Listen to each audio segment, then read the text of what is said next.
Labas, Urte. Labas, Agata. Kaip sekasi? Gerai, labai skubėjau čia ateiti. Sakai, kad kažką nori man parodyti? Taip, perskaičiau Alano McDonaldo knygą Nevala Berti žiurkės. Man ši knyga labai patiko ir parašiau jos pristatymą ir netgi pagrindinio veikėjo namą. Kaip įdomu, o apie ką ši knyga? Einame, aš tau parodysiu. Ši knyga yra apie Nevalą Bertį, kuriam vis trūko nuotykių.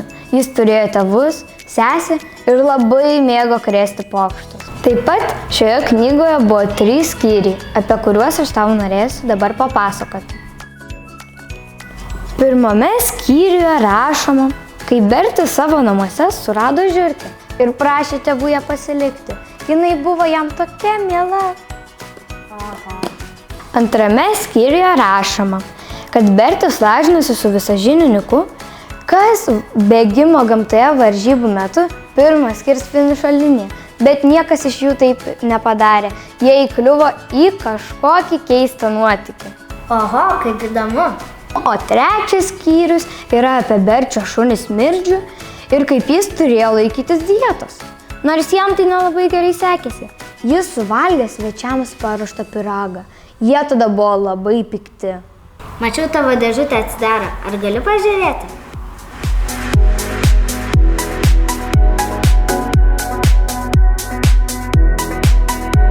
Dabar aš tau papasakosiu apie visus veikėjus. Pažvelk, tai yra Bertis. Kaip jau ir sakiau, jam labai trūksta nuotykių.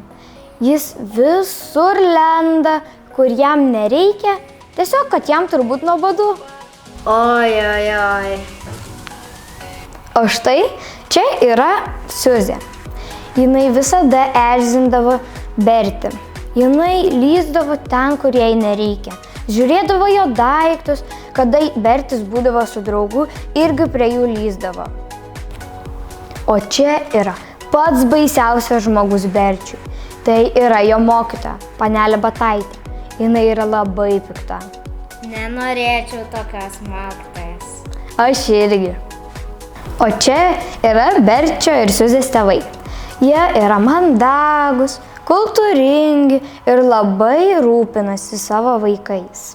Labai įdomus pristatymas ir šitas sukurtas namelis.